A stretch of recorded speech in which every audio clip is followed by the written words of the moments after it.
Let me tell you something you already know. The world ain't all sunshine and rainbows. You gotta keep moving, let's keep moving, let's go. Don't quit till you got nothing left. You can either live your dreams or live your fears. Because you'll have bad times, but that'll always wake you up to the good stuff you weren't paying attention to. But it ain't about how hard you hit. It's about how hard you can get hit and keep moving forward. That's how winning is done. From the Cancer Sucks Studios, you just tuned in to Life Lessons and Cancer Hope with Coach Steve. Listen, cancer ain't got nothing on me. Introducing an outstanding podcast where we discuss relatable life lessons, ambition, motivation, and perseverance. Welcome back to another episode. Okay, this is a little bit of a pain in the butt here. We're recording live on multiple platforms at the same time, so we'll try it and see how the quality of the video is. Instagram, Facebook, and YouTube all at the same time through Riverside. So yeah, today I just wanted to do a good video on the 10 factors of radical hope. So the book that I definitely recommend to any cancer fighters, survivors, or even caregivers is Radical Remissions by Kelly Turner, PhD. Then she wrote a second book, Radical Hope. So originally there was 9 factors, which we're going to talk about.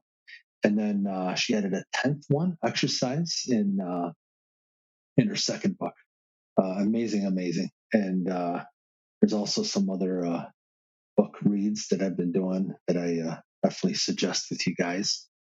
And so what I did was, that I don't want to go through your doctor, any kind of diets, supplementations, exercise.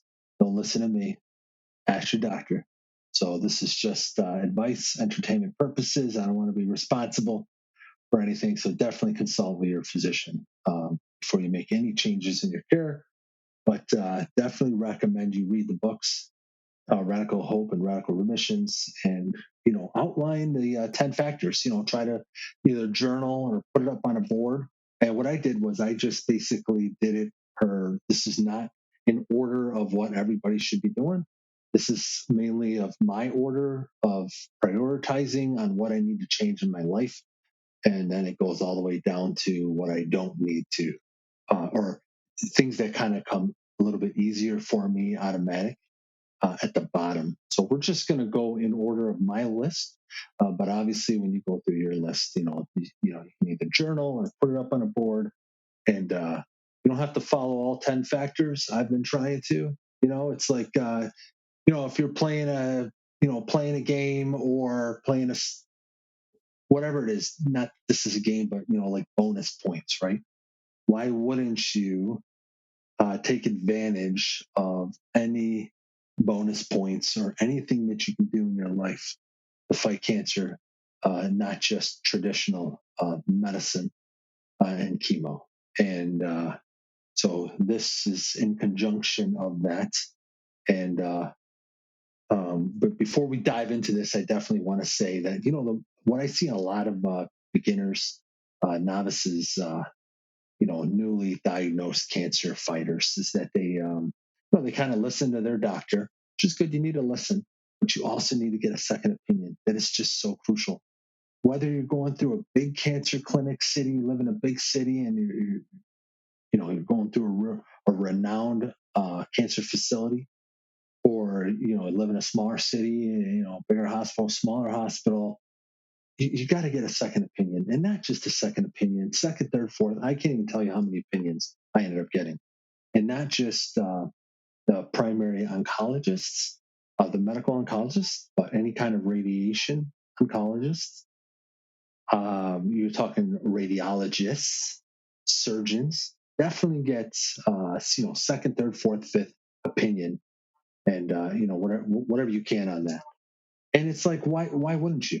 I said that before in one of my other podcasts. Like, if you got to drive 800 miles, for and it's going to save your life, and you want another opinion out there, do it. Find the way to do it.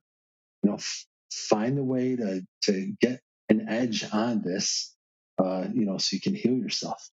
And when we dive into this, the reason why you want this in conjunction with chemotherapy is that Kelly Turner, reinforces the fact that at the time of your diagnosis, your life, whatever you may be going through your life, whether it was stress, anxiety, whether it was the job, whether it was relationships, diet, um, maybe no exercise, no fitness, health wise, mentally, spiritually, emotionally, whatever was going through your life then, you can't continue that and just say, hey, I'm just going to do chemo but I'm going to continue mentally and my lifestyle is going to, stay the same.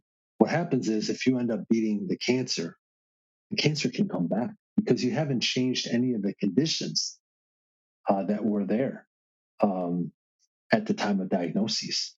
So as long as you change those conditions, it's not like a virus. Cancer is your own cells mutating, and it's your body saying something's wrong, right? And yes, you can go into genetics. I was negative for genetics, although my mom and my brother ended up getting it. Hey, it's negative for genetics. They got it. I don't know. Doesn't make sense to me. But whether it's you've got a mutation or like I said, positive for genetics, your environment is what turns on and off genes, and you definitely can play a factor, huge factor in fighting cancer. So when we talk about the 10 factors, number one is diet. Okay, so for me, I'm trying to do more plant-based. All right, gluten-free carbs. Okay, because gluten can cause inflammation. More fish, like salmon. You definitely need more omegas, omega-3s in your diet. I mean, you can take a fish oil. I guess if you don't like, because there's people out there just don't like fish. Totally fine. Then try to get your omega-3s, supplementation through that. But obviously, if you can get most of everything what you need through your diet, that's the best way. And then as far as meat goes, try to limit the meat. But if you do any meats, hormone and antibiotic free meat is the best. And for those that live outside the U.S., you might not have that much of an issue with that, right? It's in the U.S. that they pump these animals with lots of hormone and antibiotics, to make them grow, and that's just how it is. And all that causes inflammation, which is not good for cancer. So, I in the beginning though, it's tough.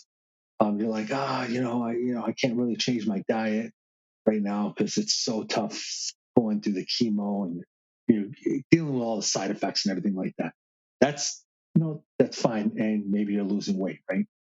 I think for the most part, most people lost weight. I was down, I think, 30 pounds. I was trying to gain weight because when you lose all that weight, and I lost a lot of weight in the beginning, and I'm going through chemo, I'm losing 5 or 8 pounds of additional weight every 2 weeks. And the second week, as you guys, if you already dove into chemo, you guys already know it takes about 5 or 6 days, and you start to feel a little better. So then your second week, you focus on trying to gain your weight. You should be, right? Trying to focus on gaining your weight back on the scale because you know that when you go to your next chemo round, you're going to lose more weight. So you want to prepare for that. All right. And for some cancers and for some folks out there that's fighting, it really takes a toll on you.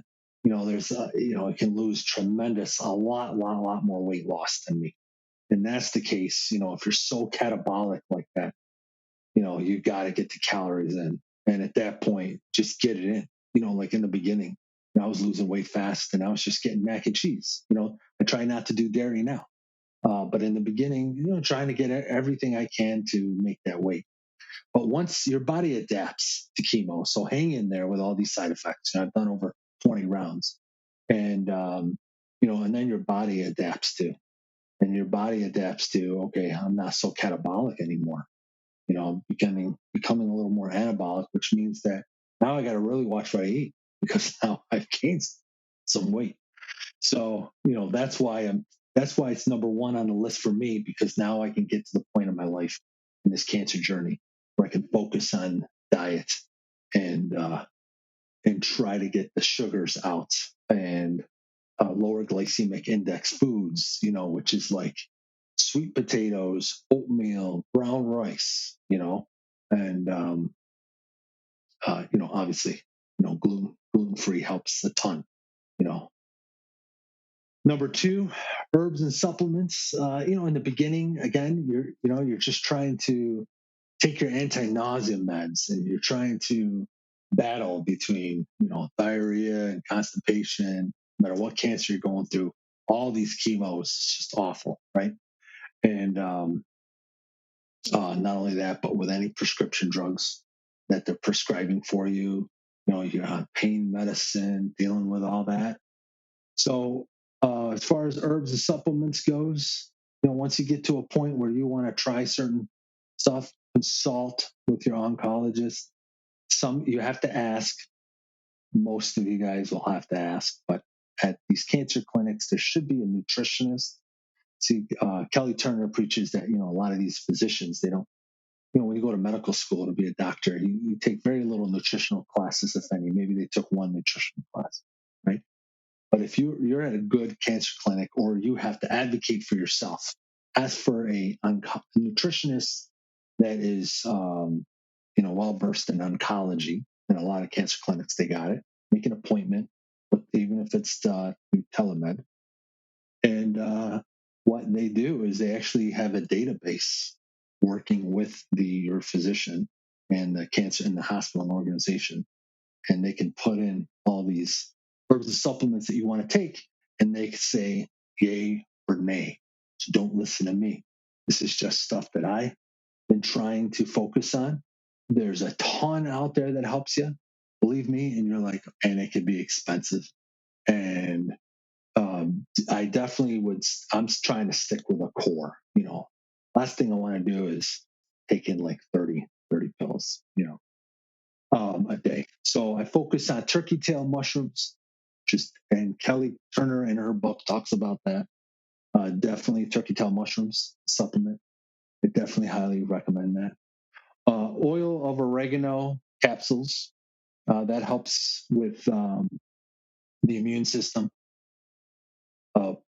You can take parsley, whether you want to take it naturally or whether you want to take it as a tincture or in a capsule. Again, that helps with immune system too, and like toxic metals in your body. Turmeric, which is great for inflammation. Again, it helps lower inflammation.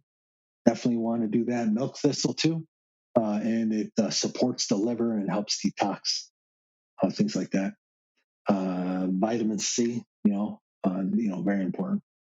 And green tea. I actually was trying to switch. I switched to green tea because I was doing black tea, and my original oncologist suggested only black tea, not green tea.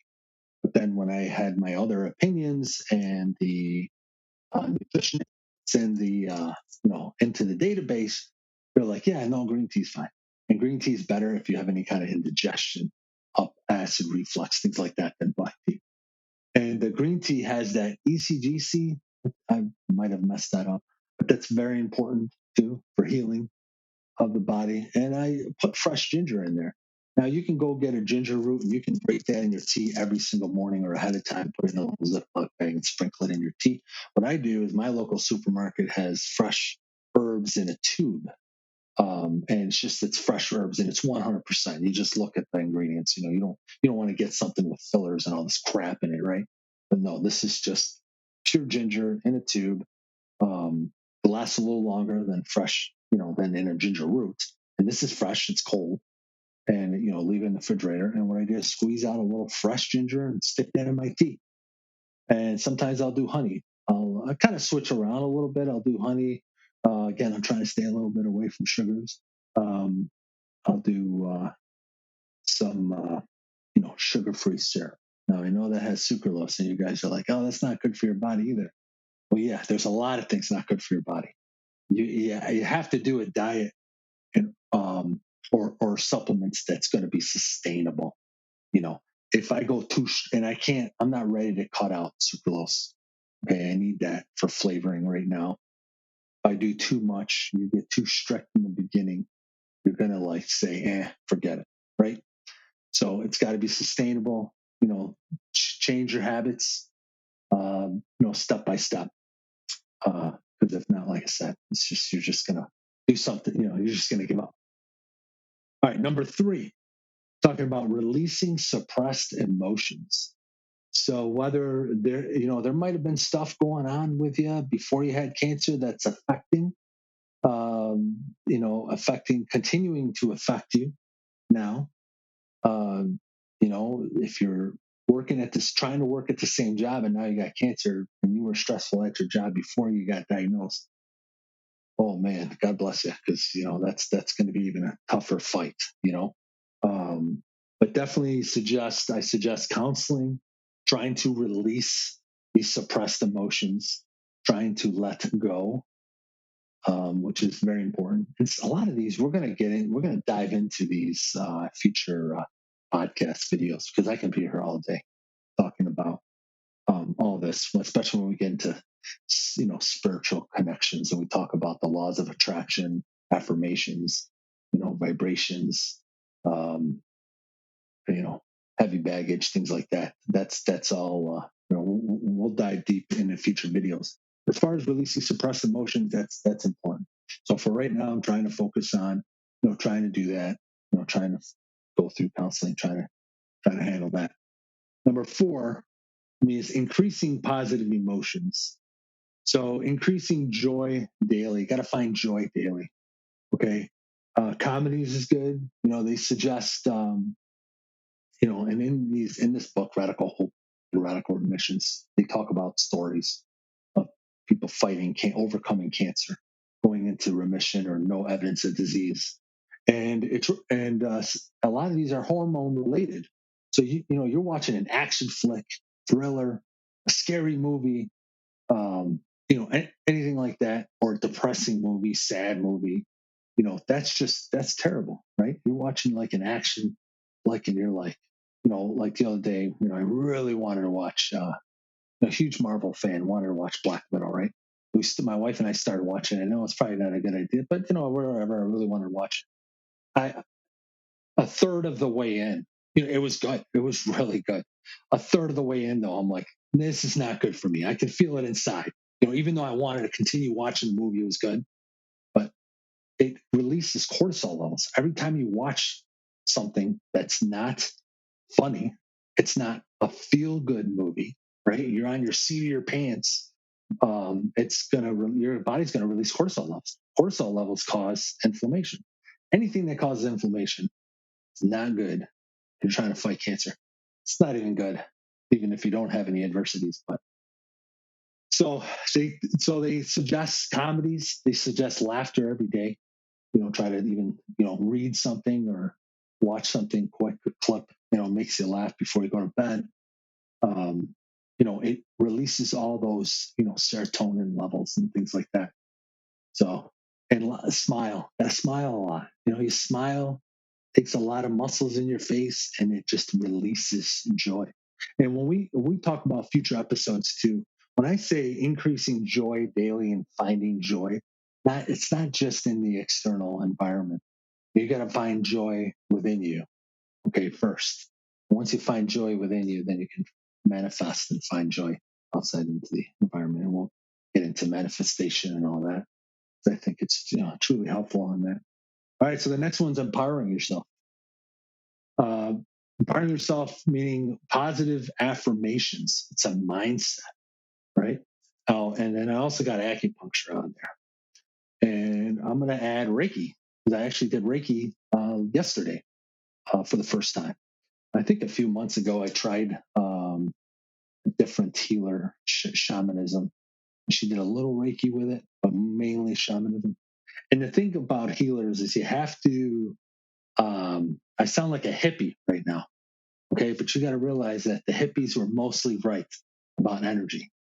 And we're going to, like I said, we're going to get into that. I suggest you look into Dr. Joe Dispenza and, learn about quantum physics at the, at the quantum physics level of, electrons and all this energy and how it's affected by, the electrons are affected by observation, affected by measurement, and it's also affected by emotion. So when you want to do positive affirmations, I am this, I am gratitude. Okay, we're also going to talk about gratitude.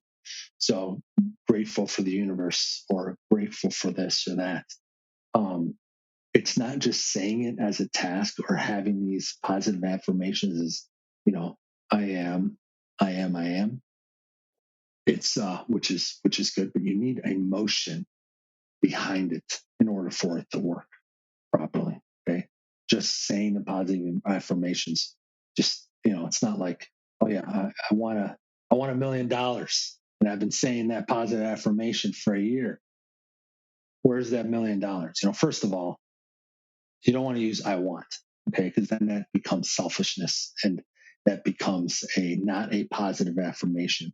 You want to reword it as I am openness, for, money flow to flow my way, things like that, but obviously here we're talking about cancer mindset. Okay. Like-minded people, we're going to go into social support down here, but you want to be near people that are like have a similar mindset as you, whatever mindset that is. Okay. Push away everybody else that doesn't have a similar mindset because it's not good for you. All right. And connections and things like that. So we're going to dive in. A lot of this stuff kind of like leads into each other. So, and another thing about, I just want to say it real quick because I know if not, we could be here forever about positive affirmations. It's like when you're running with a weighted vest, obviously you can run faster. You take some of that weight off you, right? Or you can, you race a car, you drag race. What do? I used to drag race. You try to take as much weight out of the car as possible to make it lighter. That's going to make you go faster, right? It's sort of like the positive affirmations and the emotion behind it. You can fill your body up, your mind with that so much, right? And you're going to just spin tires in life, right? You're not going to manifest properly with the universe because you're just spinning tires because you still have all that weighted baggage, that stress and anxiety, things in your past. So there's things that you can do to rewire your body, not just your mind, but your body and your subconscious level, to do that. So then you can stop spinning tires and then you can focus on positive affirmations. And then, you're going to be lighter and then, you won't be spinning tires anymore in one spot. You're going to go and you're going to cause momentum. A lot of the stuff I'm trying to do, and there's layers, right? Layers and layers and layers you have to try to strip away to really, get your body ready, for healing and going through this adversity. So, all right. So now we got spiritual connection. They say daily meditation is great. That's another thing why I like the Reiki and the acupuncture, because it allows you to lay there in peace, and they facilitate that peace within you and inside your mind. I've been trying to still practice meditation, here at home. A lot of times, though, it's really hard because, a quiet mind, you're screaming and you hear all these screams in your head, especially if you got like a lot of anxiety and things like that. It's really hard to really get into that moment. And it takes a lot of practice. But believe it or not, when you're laying on that table of acupuncture or doing Reiki, it kind of helps you practice and kind of get you into that meditation mode for healing. If you're afraid of needles, listen, these acupuncture needles are like air thin needles, and they just go like on your skin and you can barely feel most of them. I would definitely try it. And it's one of those things where it like builds up in your system, right? You can't just go one time. It takes 3 or 4 times, 3 or 4 weeks, builds up, and then you keep it at that level. All right. So, don't knock it till you try it. I know I sound like a hippie, like a cancer energy hippie, but I'm telling you, it works. You want to connect to a deeper energy, breathing deeply, and find a daily quiet place, and you can meditate or just, try to immerse yourself into that quiet place. Also talk about, I don't know if that's on another one, nature. It's always good to, oh yeah, same one. There it is, nature. Connect with nature, and the Earth's constantly having these ions go through the Earth, right? So they suggest you go outside once in a while, take your shoes and socks off, step into the ground, and ground yourself. Okay. Let that energy flow out of you and into you. You don't want all that stuck energy inside you. So again, it may sound like a hippie, but I'm telling you, read some of Joe Dispenza's work. Even read some scientists' work on quantum physics, because it all relates to it. It's amazing, and it's nothing recent. It started like I think in the 1920s. We went from a Newtonian, thinking of the atom and things like that to now, quantum physics. So it's just amazing how there's there's some science behind it. All right, next one is following intuition. So obviously, decisions on medical consults, follow your gut instinct. You've got to advocate for yourself.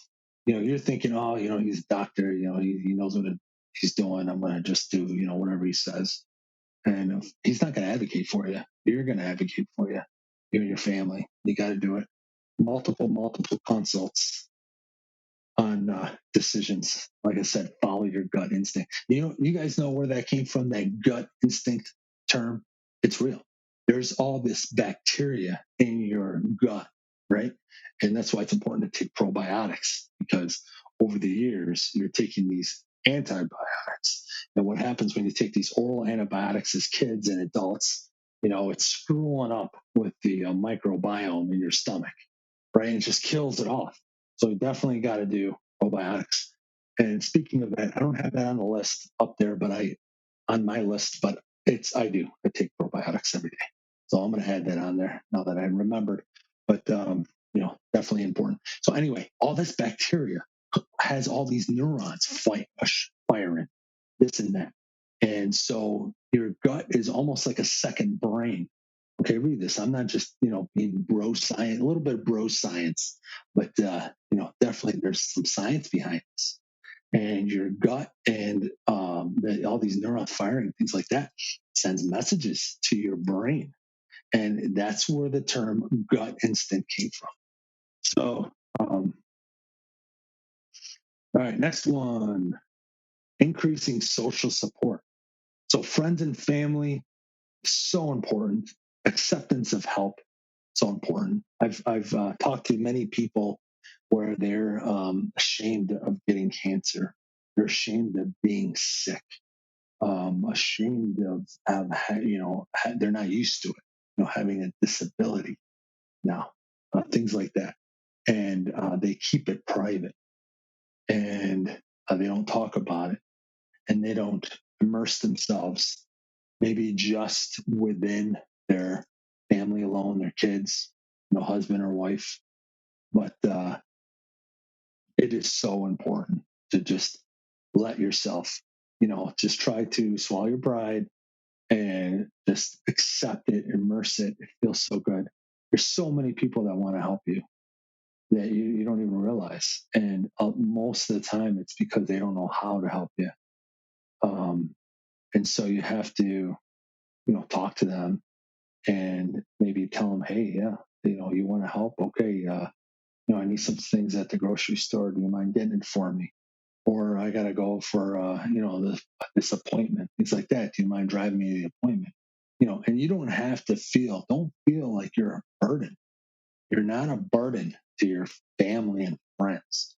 Okay. Trust me, they want to help you. Okay. It's just, they just don't know how, and you have to facilitate that, and they'll be happy to do it. So, and it's we're social animals. We need that. We need those connections, and not just that, but connections with people that are going through similar adversities. And in this case, it's cancer. So me having connections with people I don't know, getting to know them, they're getting to know me. I'm inspiring them, that they're inspiring me. It's a full circle. It's connections. So important in life and the universe. It's all connected. Strong reason for living. So obviously my wife and kids, and to give others help. So, and I want to dive into, I had a podcast with Dr. John Ketchum, and it's going to be released out next week. And we talked about this. Why not me? Right? Or why me? Right? And Kelly Turner actually talks about one of the survivors that says that, why me? She doesn't say why not me, but she says why, instead of saying why me, have that call to have the universe or faith or your God call to whatever that it's meant for you to get it, to whatever it is, to help others go through it too. Sometimes you just don't understand why. But when I talked to John, he's like, well, why not me? Right? And that's a good way to put it. Maybe that's the way the universe says, okay, I can try to, challenge me, have me go through this so I can help others, and share. Because, you can go to your doctor, or you can go to your, if you're talking to palliative care, at your cancer clinic, or you're talking to a social worker or a, counselor, things like that. If they haven't gone through it, maybe, yeah, they went to school, they studied everything, psychiatry, psychology, they've got the experience in talking with other cancer fighters, cancer survivors. But, if they haven't gone through it themselves, how can they? Can they really? They can help you for so far, because they can't relate to you when you talk to them about, the things that you're going through. So, that's why these Facebook groups are good. The Zoom calls are good. You're just listening to stories of other people, and you're like, oh my gosh, I'm not by myself in this world dealing with this. Oh, sounds like they're going through the same side effects. Sounds like they're going through the same mental stuff, So it's definitely need a strong reason for living, obviously, right? Because if the mind gives up, your body's going to give up.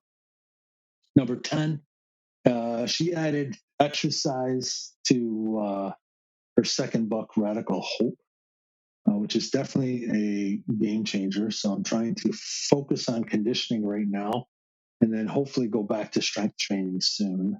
I had recent emergency surgery a few months ago, and then I had this lung ablation for METs, and my lung collapsed and all that.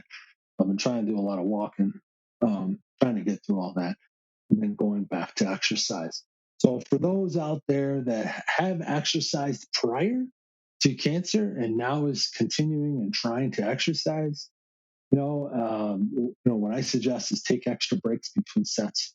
Don't push yourself, because I've done it so many times, and I just, I'm not listening to my own advice right now, because it's, the way it is. You get out there and you're lifting that heavy weight, and you feel good at the time. You got all these endorphins going through you, and yeah, I can do it. I can do it. I can do it. Well, guess what happens the next day? The next day, you're completely rocked.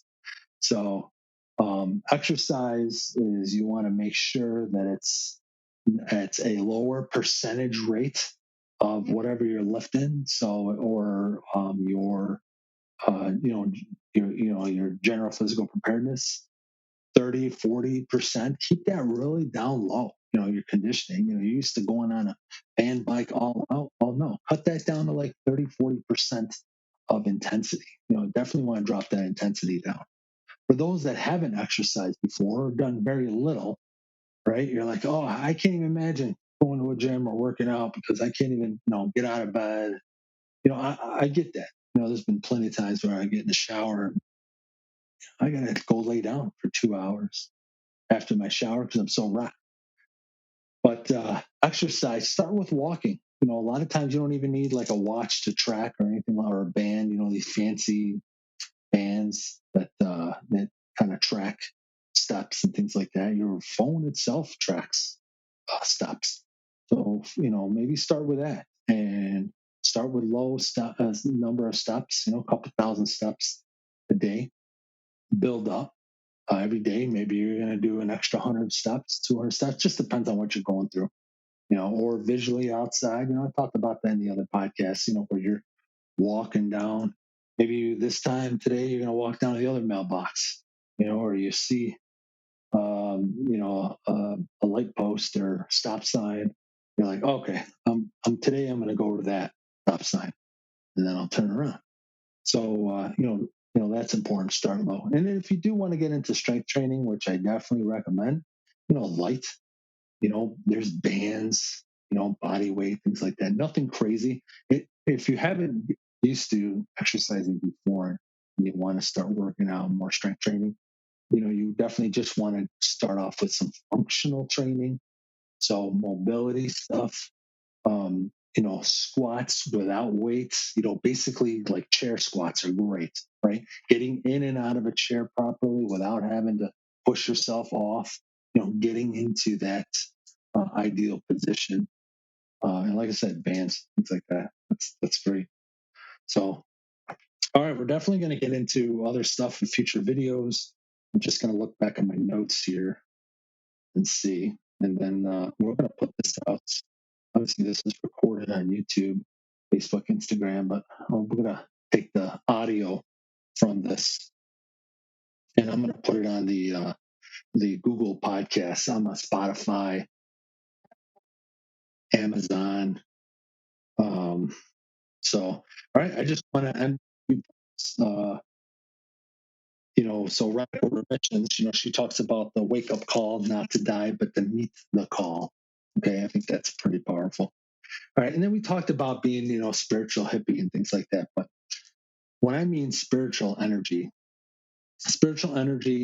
as an experience, both physical and emotional connection and deep peace, not related to belief, but related to mental and physical practice. There's a difference there. Now, it can be tied into spiritual beliefs and religion, of course. Okay. But when we talk about spiritual energy itself, we're talking about the physical and mental connection with the body and mind. And again, putting emotion into it. Okay. Positive affirmations. Look up Louise Hay. She wrote a book called Heal Your Body. Right. And, we're going to, just one more thing here. We're going to talk about law of attraction in future videos. But there was a recent interview with Mel Robbins. I don't know if you know who she is, look her up. But we talk about manifesting. It's, and having these, if you do like a vision board, which is all part of manifesting, you want to create what you are, right? Manifest what you are, not create the outcomes in life. Okay. You don't want to force that.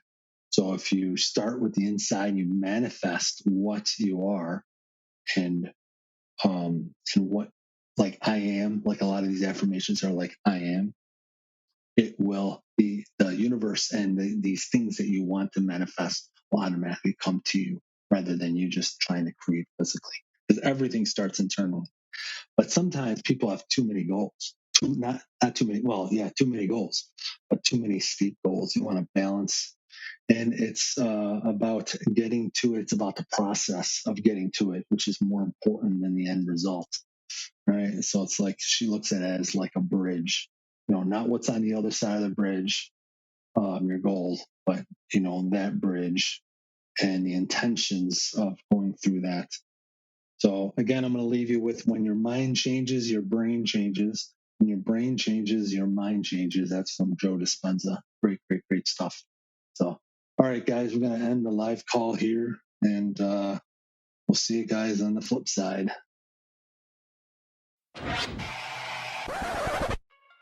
From the Cancer Sucks Studios, that is a wrap. Check us out in future episodes of our podcast and be sure to subscribe. But before we go, just want to give a shout out to all the admirable and devoted caregivers out there. Until next time, stay strong. We got this. Because every once in a while, the lion has to show the jackals who he is.